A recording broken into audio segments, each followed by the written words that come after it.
วัสดีครับเพื่อนๆทุกคนกลับมาอีกครั้งกับคลิปหลังกล่องวิดีโอรีวิวผลิตภัณฑ์สกินแคร์จากมุมมองส่วนผสมอาทิตย์นี้ก็หายหวัดแล้วนะครับพร้อมมาสู้ชีวิตสุดๆก่อนอื่นเนี่ยต้องขอบคุณเพื่อนๆทุกคนมากๆเลยนะครับที่เสนอชื่ออิงไปสำหรับรางวัล Thailand Influencer Award เมื่อวานเนี่ยเขาประกาศว่าได้เข้ารอบชิงแบบงงๆเลยนะครับตกใจมากนะครับเพราะว่าอีก2คนที่ได้เข้าชิงด้วยเนี่ยก็คือพี่ไอตากับพี่บิวก็คือหลักล้าน follower ทั้งคู่นะครับไม่รู้จะชนะยังไงนะครับแต่ว่าแค่นี้ก็รู้สึกเป็นเกียรติมากๆแล้วนะครับที่ได้มีชื่ออยู่ข้างๆพวกเขาถ้าเพื่อนๆชอบคอนเทนต์ของ beauty blogger ขี้บ่นคนนี้เนี่ยก็สามารถเข้าไปช่วยโหวตกันได้นะครับเดี๋ยวอิงจะใส่ลิงก์ไว้ให้ใน description box ด้านล่างเขาให้โหวตได้วันละครั้งนะครับถึงวันที่15กรกฎาคมนี้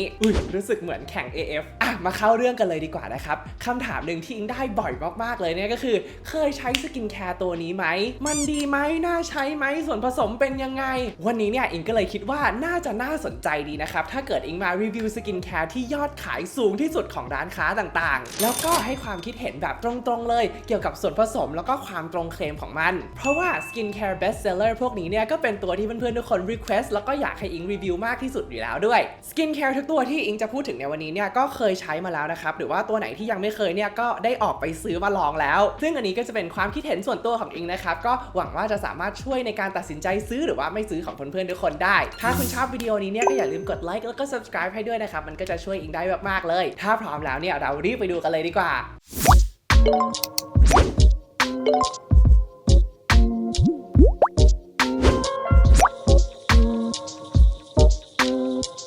โอเคครับเรามาเริ่มจาก Eve and Boy กันก่อนดีกว่าเมื่อเดือนก่อนเนี่ยเขาเพิ่งมีประกาศ Skincare Bestseller ของปี 2021 ในแต่ละหมวดไปนะครับเขาก็ไม่ได้ชวนอิงไปงานนะครับและวิดีโอวันนี้ก็ไม่ได้รับสปอนเซอร์จากใครเลยด้วยเพราะฉะนั้นเนี่ยอิงจะมาสับแบบไม่กักไม่เกรงใจใครทั้งนั้นนะครับซึ่งเดี๋ยวอิงจะแบ่งเกณฑ์การให้คะแนนออกเป็น4หมวดเช่นเคยนะครับนั่นก็คือส่วนผสมความตรงเคลมความเหมาะสมสำหรับผิวแพ้ง่ายแล้วก็ความคุ้มค่าBestseller ตัวแรกของเขาเนี่ยก็คือ Cetaphil Gentle Skin Cleanser นะครับราคา255สำหรับ125 ml ถามตรงๆนะครับตัวนี้เป็น best seller จริงๆหรออิงไม่อยากจะเชื่อว่าตัวนี้ขายดีกว่าลูกคนโต CeraVe ของอิงมันมีอะไรไม่ชอบมาพากลเกี่ยวกับ ranking นี้หรือเปล่าใดๆก็ตามตัวนี้อิงเคยรีวิวไปแล้วนะครับว่าส่วนผสมเนี่ยสู้พวกผลิตภัณฑ์ล้างหน้าของ CeraVe ไม่ได้เลยก็ดุคนละเบอร์นะครับล่าสุดเนี่ยผู้บริหารของ Cetaphil เขาพอกันทีกับการบูลลี่ของอิงนะครับเขาจะไม่ทนอีกต่อไปแล้วเขาได้ปรับสูตรแบบพร้อมมาฟาดแล้วนะครับแล้วอิงยิ่งปลื้มใจเลยนะครับเพราะว่าสิ่งที่ชอบที่สุดเลยเนี่ยก็คือเวลาที่แบรนด์ฟังฟีดแบ็กของผู้บริโภคเป็นตัวนี้นะครับบอกเลยว่าสูตรเนี่ยดีขึ้นเยอะมากเลยนะครับจากหน้ามือเป็นหลังมือเลยอย่างแรกที่เปลี่ยนเนี่ยคือเขาเอา surfactant หรือว่าสารทำความสะอาดตัว SLS หรือว่า Sodium Lauryl Sulfate นะครับที่รุนแรงแล้วก็ย้อนยุคออกแล้วก็สลับเป็นตัว Sodium Curcuryl Isothianate นะครับเป็นตัวที่อ่อนโยนแต่ว่าทำความสะอาดได้ดีแล้วเขาก็เพิ่มพวก humectants นะครับอย่างเช่น glycerin panthenol แล้วก็ pantolactone นะครับที่จะสามารถช่วยเพิ่มความชุ่มชื้นได้แบบจุกๆเลยถึงมันจะเรียบง่ายมากๆเนี่ยแต่อิงว่าเขามาไกลกว่าสูตรเดิมเยอะมากเลยนะครับก็ขอให้7เต็ม10คะแนนสำหรับส่วนผสมละกันในด้านความตรงเคลมเนี่ยเมื่อก่อนอิงอ่านชื่อตัวนี้ว่า Gentle Skin Cleanser แบบประโยคคำถามนะครับแต่ตอนนี้เนี่ยอ่านเป็น Gentle Skin Cleanser แบบว่าใช่แล้วไม่จกตานะครับตรงเคลมขอให้10เต็ม10คะแนนไม่หักเลยแล้วดูแล้วเนี่ยส่วนผสมน้อยนะครับไม่มีน้ำหอมด้วยคิดว่าน่าจะเหมาะสำหรับผิวแพ้ง่ายมากๆนะครับก็ขอให้10เต็ม10คะแนนเหมือนกันราคาอยู่ที่255 บาทสำหรับ125 ml นะครับก็อยู่ในเรนจ์ของ CeraVe เป๊ะเลยขอให้9เต็ม10คะแนนนะครับหรือว่านี่จะเป็นปีของ Cetaphil Bestseller ตัวต่อไปของ Eve and Boy นะครับก็คือ Freshman Aloe Vera 100% ตัวนี้เนี่ยอิงซื้อมา580 บาทสำหรับ2กระปุกนะครับเขาบอกว่าเป็นเจลว่านหางจระเข้ที่ช่วยปลอบประโลมผิวหลังจากออกแดด It refreshes it soothes it moisturizes มาดูส่วนผสมกันนะครับจริงๆเนี่ยตัวนี้เขาไม่ได้มีแค่สารสกัดจากว่านหางจระเข้นะครับแต่ว่าเขามี cucumber มี centella นะครับแล้วก็มี chamomile ด้วยที่สามารถช่วยปลอบประโลมผิวได้หมดเลยในแง่ของส่วนผสมเนี่ยอิงก็ชอบนะครับคิดว่ามันเรียบง่ายแล้วก็มีหลายตัวที่สามารถช่วยปลอบประโลมแล้วก็ลดอาการอักเสบจากผิวไหม้แดดได้บ้างขอให้7เต็ม10คะแนนสำหรับส่วนผสมละกันแต่ว่าสิ่งที่อิงไม่ค่อยชอบเนี่ยก็คือคำว่า moisturize นะครับเป็นคำที่อิงคิดว่ากำลังสร้างความสับสนให้กับเพื่อนๆหลายๆคนเลยหลักๆเนี่ยการบำรุงผิวต้องมี2แง่นะครับอย่างแรกคือ การเติมน้ำให้ผิวหรือว่าที่เราเรียกว่า hydration นะครับซึ่งตัวนี้เนี่ยเขาก็มีส่วนผสม humectants นะครับหรือว่าตัวดึงน้ำเข้าผิวที่ช่วยเรื่องนี้อยู่แล้วอย่างเช่น aloe vera extract หรือว่า sodium hyaluronate แต่ว่าต้องอย่าลืมหลักการที่ 2 ของการบำรุงผิวด้วยนะครับนั่นก็คือการกักเก็บน้ำหรือว่า moisturization ซึ่งสามารถทำได้ด้วยกลุ่มส่วนผสม occlusive นะครับที่ตัวนี้เนี่ยไม่มีเลยสังเกตได้ว่าตอนที่เราทาลงไปเนี่ยรู้สึกเหมือนผิวได้ดื่มน้ำเลยเนาะแต่ว่าหลังจากนั้นไม่ถึง1 นาทีเนี่ยรู้สึกว่าแห้งเหมือนเดิมเลยเพราะว่ามันไม่ได้มีส่วนผสมช่วยกักเก็บน้ำอันนั้นไว้นั่นเองเพราะฉะนั้นจะบอกว่ามัน moisturize ก็ไม่ค่อยถูกต้องนะครับเราไม่สามารถใช้มันเป็น moisturizer ได้มันไม่เพียงพอเพราะฉะนั้นในแง่ของความตรงเคลมเนี่ยอิงก็ขอให้ตัวนี้5 เต็ม 10 คะแนนละกันถ้าใครอยากใช้เนี่ยอิงแนะนำว่าให้ตามด้วยโลชั่นอีกตัวหนึ่งนะครับที่มีส่วนผสม occlusive ช่วยกักเก็บน้ำในนี้เอาไว้ให้ได้ตัวหนึ่งที่อิงใช้อยู่แล้วก็ชอบช่วงนี้ก็คือ Aveeno ตัวนี้นะครับ Daily Moisturizing Lotion เพราะทุกคนรู้ว่าอิงเป็นคนบ้าสารสกัดโอ๊ตนะครับมันช่วยปลอบประโลมผิวได้ดีมากๆแล้วถ้าจำไม่ผิดเนี่ยเขามี dimethicone ด้วยที่เป็น occlusive นะครับมันช่วยกักเก็บน้ำได้ดีนะครับในขณะที่ทำให้เนื้อเนี่ยมีความบางเบาแล้วก็ไม่เหนอะผิวแล้วก็ไม่มีน้ำหอมด้วยนะครับอันนี้เนี่ยใครหน้าแห้งใช้ได้ทั้งหน้าทั้งตัวเลยถ้าใครอยากดูรีวิวเต็มๆเนี่ยสามารถไปดูได้ใน Facebook ของพริกหลังกล่องนะครับเดี๋ยวอิงจะใส่ลิงก์ไว้ให้ใน description box ด้านล่างกลับมาที่ตัวนี้นะครับสำหรับความเหมาะสมสำหรับผิวแพ้ง่ายเนี่ยจริงๆแล้วสารสกัดจากว่านหางจระเข้ก็เป็นส่วนผสมที่มีคนแพ้ไม่น้อยนะครับแต่ส่วนตัวอิงก็คิดว่าไม่ได้เสี่ยงสูงมากนะครับมีน้ำหอมนะครับไม่ได้แรงแต่ว่าก็ไม่ได้เบานะใครแพ้ก็ควรเลี่ยงนะครับส่วนตัวอิงก็ขอให้7 เต็ม 10 คะแนนละกันส่วนราคาก็คุ้มสำหรับส่วนผสมที่ได้นะครับกระปุกมะเร็งเท่งเลยก็ขอให้9 เต็ม 10 คะแนนละกันต่อไปเนี่ยมาพูดถึงแบรนด์ที่ไม่ยอม reformulate กันบ้างดีกว่า best seller ตัวต่อไปของ Eve and Boy เนี่ยก็คือ Senka Perfect Whip Berry Bright นะครับราคา179 บาทสำหรับ100 กรัมอิงซื้อตัวนี้มาแบบไม่ได้มีความคาดหวังอะไรเหลือแล้วนะครับสำหรับแบรนด์นี้เพราะว่าให้โอกาสมา1 2 3 ครั้งแล้วตอนหยิบใส่ตะกร้ามาสีหน้าก็คือแบบหมดกำลังที่จะรีวิวแล้วนะครับเพราะอิงคิดว่าได้พูดสิ่งที่อยากจะพูดไปหมดแล้วแต่จะบอกว่าเป็นแบรนด์ที่ไม่ฟังผู้บริโภคก็ไม่ได้นะครับเขาอาจจะแค่ไม่ได้ฟังอิงอยู่คนเดียว เพราะถ้าขายดีขนาดนี้จริงๆเนี่ยแปลว่ามีคนชอบแล้วก็ใช้เยอะจริงๆถึงแม้ว่ามันจะมีค่า pH ประมาณ10เลยนะครับเทียบเท่ากับพวกน้ำยาล้างจานเลยซึ่งอย่างที่รู้กันเนี่ยมันก็นำไปสู่เกราะป้องกันผิวที่โดนทำลายผิวขาดน้ำสิวเรื้อรังการระคายเคืองความเหี่ยวย่นอิงไม่ได้สร้างเรื่องขึ้นมาใส่ร้ายใครนะครับแต่ว่ามันมีงานวิจัยที่สนับสนุนสิ่งเหล่านี้อยู่เยอะจริงๆอ่ะใดๆก็ตามเรามาดูเคลมของเขากันก่อนละกันนะครับอย่างแรกเลยเนี่ยเขาบอกว่าตัวนี้สามารถช่วยผลัดเซลล์ผิวได้ด้วยสารสกัดเบอร์รี่แล้วก็เชอร์รี่ของเขาส่วนตัวเนี่ยอิงไม่ค่อยมั่นใจเท่าไหร่นะครับเพราะว่ามันอยู่บนหน้าของเราแค่แป๊บเดียวเท่านั้นเองก่อนที่จะโดนล้างออก2เขาเคลมว่าเป็นสูตร gentle formula นะครับอิงอยากรู้ว่าคนที่เขียนสิ่งนี้เขานอนหลับตอนกลางคืนได้ยังไงเพราะฉะนั้นสำหรับส่วนผสมขอให้3 เต็ม 10 คะแนนความตรงเคลม3 เต็ม 10 คะแนนความเหมาะสมสำหรับผิวแพ้ง่าย3 เต็ม 10 คะแนนแต่ราคาเอาไปเลย9 เต็ม 10 คะแนนนะครับถ้าเกิดใครต้องการผลัดเซลล์ผิวแบบอ่อนโยนในขั้นตอนล้างหน้าแบบที่เห็นผลแล้วก็มีวิจัยสนับสนุนอยู่เยอะจริงๆเนี่ยอิงคิดว่าคุณไม่สามารถผิดพลาดได้กับอะไรอย่างเช่น CeraVe SA Cleanser นะครับไม่รู้ว่าล็อตใหม่ๆเนี่ยเขาแก้ปัญหาฝาขึ้นสนิมหรือยังนะครับแต่ว่าตัวนี้เนี่ยเขามีกรด BHA ตัว Salicylic Acid นะครับสามารถลงไปในรูขุมขนเพื่อขจัดสิ่งสกปรกที่เป็นสาเหตุของสิวได้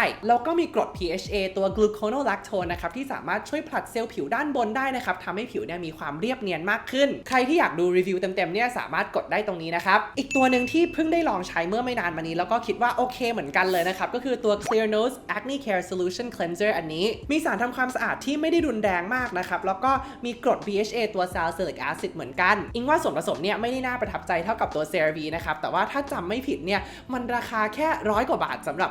150 ml เลยทั้ง2ตัวก็ไม่มีน้ำหอมนะครับแล้วก็มีค่า pH 5.5 ด้วยล้างแล้วไม่เอียดนะครับอ่ะ best seller ตัวต่อไปที่ขายดีมากเลยนะครับก็คือตัว Creamy Harmony Sugar Glutathione AHA Scrub ราคา99 บาทถูกมากนะครับแต่เพื่อนๆน่าจะพอรู้แล้วแหละว่ารีวิวนี้จะไปในทิศทางไหนอิงกับ Scrub เนี่ยเป็นศัตรูกันมาตั้งแต่ชาติที่แล้วตัวนี้เนี่ยเขาใช้ Scrub เป็นเม็ดน้ำตาลนะครับเวลาถูแล้วเนี่ยให้ความรู้สึกเหมือนกับว่าคุณกำลังเป็นโดนัทชุบ น้ำตาลอยู่เลยมันก็จะช่วยขัดเซลล์ผิวด้านบนให้หลุดออกมานะครับทำให้มีความเรียบเนียนแล้วก็กระจ่างใสขึ้นชั่วคราวซึ่งจากการลองใช้ของอิงเนี่ยก็คิดว่ามันมีความหยาบอยู่ประมาณนึงนะครับแต่มันก็ไม่ได้เท่าพวกเปลือกวอลนัทหรือว่าพวกหินภูเขาไฟเพราะว่าน้ำตาลเนี่ยมันก็ละลายไปกับน้ำได้นะครับแต่ว่ามันก็ยังเสี่ยงต่อการระคายเคืองแล้วก็ทำลายเกราะป้องกันผิวอยู่ดีนะครับในมุมมองของอิงนอกจากนี้เนี่ยเขาก็มีน้ำมะขามมาให้ด้วยนะครับซึ่งก็อาจจะมีส่วนประกอบของกรด AHA ช่วยผลัดเซลล์ผิวอยู่ในตัวแต่ว่ามันอยู่ในสารสกัดธรรมชาตินะครับซึ่งเราคอนโทรลปริมาณของกรดเนี่ยยากมากๆเลยแล้วเขาก็มีกลูตาไทโอนด้วยนะครับที่มีงานวิจัยสนับสนุนอยู่นิดหน่อยนะครับว่าสามารถช่วยยับยั้งการผลิตเม็ดสีที่นำไปสู่ผิวคล้ำได้แล้วก็มีไนซินามายด์นะครับแต่อย่าลืมว่าพวกนี้มันก็อยู่บนผิวเราแค่แป๊บเดียวเท่านั้นแหละโดยรวมเนี่ยอิงขอให้6เต็ม10คะแนนสำหรับส่วนผสมแล้วก็6เต็ม10คะแนนสำหรับความตรงเคลมละกันในด้านของความเหมาะสมสำหรับผิวแพ้ง่ายเนี่ยตัวนี้เขาก็มีน้ำหอมอยู่แรงนะครับมีสีแต่งเติมค่อนข้างเยอะเลยแล้วก็ใช้สารกันบูดกลุ่ม MI ด้วยนะครับตัว Methyl Chloro Isothiozolinone แล้วก็ Methyl Isothiozolinone นะครับตัวนี้ก็มีประวัติคนแพ้ค่อนข้างสูงนะครับแต่ทั้งนี้อาการแพ้มันก็แล้วแต่บุคคลด้วยนะครับส่วนตัวอิงขอให้3เต็ม10คะแนนละกันแต่ในส่วนของราคาเนี่ยอิงคิดว่าคุ้มค่ามากๆเลยนะครับกระปุกยักษ์นี่แค่99 บาทเท่านั้นขอให้ไปเลย10เต็ม10คะแนนอิงเข้าใจว่าสิ่งที่ขายดีและง่ายที่สุดในตลาดไทยเนี่ยก็คืออะไรก็ได้ที่ทำให้ขาวยิ่งเร็วยิ่งถูกยิ่งดีเนอะอิงเข้าใจสิ่งนี้นะครับแล้วก็ไม่ได้พยายามจะมาเปลี่ยนค่านิยมเอเชีย 1,000 ปีในคลิป15 นาทีแต่ส่วนตัวเนี่ยอิงคิดว่ามันมีส่วนผสมที่ช่วยให้ขาวในงบประหยัดนะครับที่เห็นผลแต่ว่ามีความเสี่ยงที่ต่ำกว่าการใช้สครับเยอะนะครับส่วนตัวเนี่ยอิงจะชอบ Vaseline Pro Derma AHA Smoothing Body Lotion ตัวนี้นะครับเขามี lactic acid อยู่ 5.5% นะครับเป็นปริมาณที่มีงานวิจัยรองรับแล้วก็มี ceramide complex ช่วยเสริมเกราะป้องกันผิวด้วยจะได้ผลัดเซลล์ไปด้วยแต่ว่าก็บำรุงผิวไปพร้อมๆกันด้วยเลยส่วนตัวเนี่ยอิงใช้มา2ขวดแล้วนะครับก็คิดว่าเห็นผลดีในด้านความกระจ่างใสนะทำให้ผิวเนี่ยสุขภาพดีแข็งแรงแล้วก็ไม่คล้ำง่ายเมื่อโดนแดดเหมือนกับการใช้พวกสครับด้วยนะครับทีนี้เนี่ยมาดู best sellers ของฝั่งวัตสันกันบ้างดีกว่านะครับตัวแรกเลยเนี่ยก็คือ Acne 8 Liquid Cleanser สูตร Oil Control ราคา169 บาทสำหรับ100 ml อิงไม่อยากเชื่อว่าทำช่องนี้มา2 ปีแล้วแต่ว่ายังไม่เคยพูดถึงแบรนด์นี้เลยใช่ไหมครับเหตุผลก็คืออิงไม่รู้จะพูดอะไรมันเป็นสูตรที่ธรรมดาแบบรีวิวจบได้ภายใน10 วิเขาไม่มี active ingredient อะไรให้พูดถึงเลยอ่ะมีแค่ surfactants อ่อนโยนนะครับกลุ่ม sarcosinate sulfosinate แล้วก็ betaine นะครับจบคือมันล้างหน้าได้ดีแล้วก็อ่อนโยนมากๆเลยนะครับแต่ว่ามันไม่ค่อยมีอะไรให้พูดถึงแล้วใดๆก็ตามด้วยราคานี้เนี่ยอิงไม่มีปัญหาอะไรกับเขาเลยจริงๆเนี่ยชอบที่เขาขายในเซเว่นด้วยนะครับเพราะว่าทำให้คนที่มีงบน้อยสามารถเข้าถึงผลิตภัณฑ์ล้างหน้าที่เบสิกแต่ว่าทำหน้าที่ได้ดีตัวหนึ่งและไม่รบกวนเกราะป้องกันผิวเหมือนกับหลายๆตัวที่ขายอยู่ในเซเว่นตอนนี้ด้วยในด้านส่วนผสมเนี่ยอิงขอให้6เต็ม10คะแนนนะครับแต่ว่าไม่ได้หมายความว่ามันไม่ดีนะแค่มันไม่ได้มีอะไรที่น่าสนใจนะครับและราคาสมเหตุสมผลมากๆเลยนะครับขอให้10เต็ม10คะแนนไปเลยทีนี้เนี่ยมาพูดถึงความตรงเคลมของเขาบ้างดีกว่าชื่อของเขาคือ Acne 8 เลยนะครับซึ่งหลายๆคนรวมถึงอิงด้วยเนี่ยก็คิดว่าถ้าอย่างนั้นเนี่ยในตัวนี้มันน่าจะมีส่วนผสม Active อะไรอย่างเช่นกรด BHA นะครับที่ช่วยกำจัดสิวได้โดยตรงเลยเหมือนพวก Eucerin Pro Acne La Roche Effaclar นะครับ CeraVe SA หรือว่าตัว Clear Nose ที่อิงอธิบายไปแต่พอมาดูส่วนผสมเนี่ยพบว่าไม่มีอะไรเลยคือพูดได้ว่าเป็น cleanser ที่อ่อนโยนขจัดความมันได้ดีโดยที่ไม่รบกวนเกราะป้องกันผิวก็เลยช่วยเรื่องปัญหาสิวได้ในทางอ้อมนะครับแต่อิงว่าไม่สามารถเป็นตัวกู้สิวได้อย่างเดี่ยวๆแน่นอนนะครับชื่อเนี่ยมันก็เลยอาจจะทำให้คนเข้าใจผิดได้นะครับเพราะฉะนั้นเนี่ยในด้านของความตรงเคลมอิงก็ขอให้7เต็ม10คะแนนละกันตัวนี้เนี่ยส่วนผสมน้อยแล้วก็น่าจะความเสี่ยงต่ำนะครับแต่ว่าก็มีน้ำหอมมาด้วยนะครับก็ขอให้7เต็ม10คะแนนสำหรับผิวแพ้ง่ายแต่จริงๆเนี่ยเขามีสูตรสีฟ้าด้วยนะครับที่ส่วนผสมแทบจะเหมือนกัน 100% เลยแต่ตัวนั้นเนี่ยไม่มีน้ำหอมมาที่ตัวสุดท้ายนะครับ La Roche-Posay Effaclar Serum โห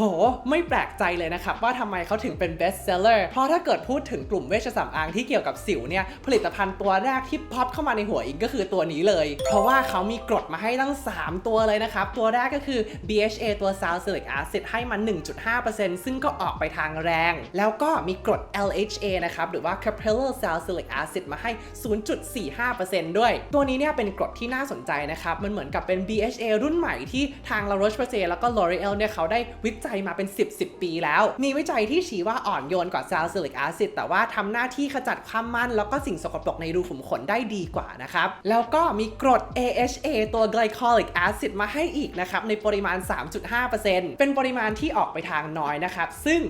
ขอบคุณ เพราะว่าแค่นี้กรดก็เยอะมากๆแล้วเพราะฉะนั้นในด้านส่วนผสมเนี่ยอิงคิดว่าครบมากนะครับขอให้9เต็ม10คะแนนเลยและเคลมเรื่องการผลัดเซลล์ลดสิวอุดตันเนี่ยก็ตรงมากๆเลยนะครับขอให้10เต็ม10คะแนนไม่หักเลยแต่แน่นอนด้วยความแรงเนี่ยก็ต้องแลกมาด้วยความเสี่ยงที่จะเกิดอาการระคายเคืองและตัวนี้ก็มีน้ำหอมค่อนข้างแรงด้วยนะครับถึงทุกวันนี้เนี่ยเองก็ยังไม่เข้าใจว่าทำไมแบรนด์เวชสำอางถึงยังดื้อใส่น้ำหอมมาอีกคนเป็นสิวคนที่มีปัญหาผิวเยอะๆเนี่ยเขาไม่ได้มองหากลิ่นหอมนะครับเขากำลังมองหาอะไรก็ได้ที่จะช่วยรักษาปัญหาผิวของเขาอย่างรวดเร็วสำหรับคนกลุ่มนี้เนี่ยน้ำหอมเป็นอะไรที่ไกลตัวมากๆนะครับแล้วเป็นอะไรที่เพิ่มความเสี่ยงโดยไม่จำเป็นเลยส่วนตัวเนี่ยอิงว่ามันน่าโมโหกว่าถ้าเกิด counter brand ใส่น้ำหอมมาซะอีกเพราะอันนั้นเนี่ยอิงคาดอยู่แล้วว่าเขาจะขาย sensorial experience นะครับเพราะฉะนั้นอิงก็ขอให้แค่6เต็ม10คะแนนสำหรับผิวแพ้ง่ายละกันเพราะว่าอิงหงุดหงิดนะครับราคาของเขาเนี่ยอยู่ที่ 1,300 บาทสำหรับ30 ml นะครับซึ่งก็ค่อนข้างแรงอยู่ราคานี้เนี่ยซื้อพวกยารักษาสิวดีๆจากเภสัชหรือว่าคุณหมอที่โรงพยาบาลได้หลายหลอดเลยนะครับเพราะฉะนั้นอิงก็เลยขอให้แค่5เต็ม10คะแนนละกันละครับจริงๆเนี่ยยังเหลืออีกแต่ว่าวิดีโอน่าจะนานมากๆแล้วนะครับถ้าคุณชอบวิดีโอนี้ก็อย่าลืมกดไลค์ subscribe แล้วก็แชร์ให้เพื่อนของคุณด้วยนะครับมันก็จะช่วยเหลืออิงได้มากๆเลยแล้วถ้าคุณชอบคอนเทนต์ของอิงเนี่ยก็ช่วยโหวตให้อิงสำหรับรางวัล Thailand Influencer Award ด้วยนะครับก็ขอฝากความหวังไว้ที่เพื่อนๆทุกคนนะครับฝากติดตาม อิง Good Skin ด้วยนะครับช่วงนี้ก็มีชาเขียวแบบซองมาให้ดื่มด้วยแล้วนะครับแล้วก็มีกันแดดที่รีสต็อกแล้วด้วยและคอมเมนต์ได้ด้านล่างนะครับว่าอยากให้อิงพูดถึงหรือว่ารีวิวอะไรต่อสำหรับวันนี้เนี่ยก็ขอบคุณมากๆที่อิงได้มาเป็นส่วนหนึ่งในชีวิตของคุณนะครับแล้วไว้เราเจอกันใหม่อาทิตย์หน้า